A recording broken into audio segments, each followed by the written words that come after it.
আমি সুনীল বিশ্বাস, নাট্যকার, নির্দেশক, গীতিকার ও সভাপতি, প্রতীক থিয়েটার।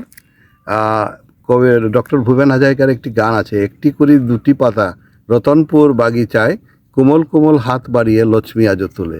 সেই লক্ষ্মীদের ভাগ্যাকাশে আজ দুর্যোগের ঘনঘটা, ক্ষুধা দারিদ্র্যের নিষ্ঠুর কষাঘাতে জর্জরিত আজকে চা শ্রমিকরা। আমরা প্রতীক থিয়েটার 39 বছর যাবৎ চা শ্রমিকদের জীবনমান উন্নয়নের লক্ষ্যে তাদের সমস্যাগুলো তুলে ধরে তাদেরকে নিয়ে গান, নাটক, বিভিন্ন মাধ্যমে আমরা পথনাটক, মঞ্চনাটক, শিশু নাটক, এমনকি গণজাগরণের গান দিয়ে আমরা তাদেরকে সচেতন করার চেষ্টা করে আসছি।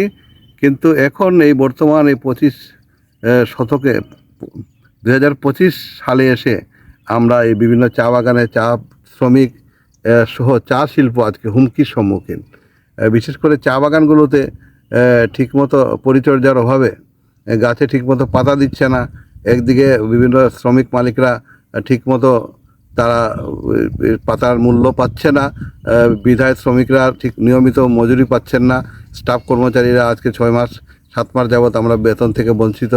শ্রমিকরা নিয়মিত সাপ্তাহিক তলব পাচ্ছেন না।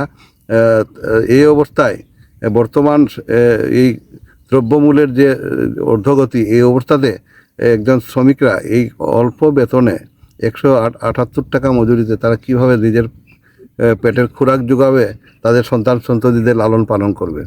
তো বর্তমানে এই যে চা বাগান, চা শ্রমিক, চা শিল্প উন্নয়নের লক্ষ্যে যাতে সরকার এদিকে যাতে দৃষ্টি দেয় এবং এই শিল্পটাকে যাতে বেঁচে থাকে, এবং শ্রমিকরা যে এই শিল্পে নিয়োজিত যারা শ্রমিক কর্মচারী আছেন তারা যেন দুটো ডাল ভাত খেয়ে জীবিকা নির্বাহ করতে পারেন, তাদের সন্তান সন্ততিদের মানুষ করতে পারেন, সেই প্রত্যাশা আমরা করছি।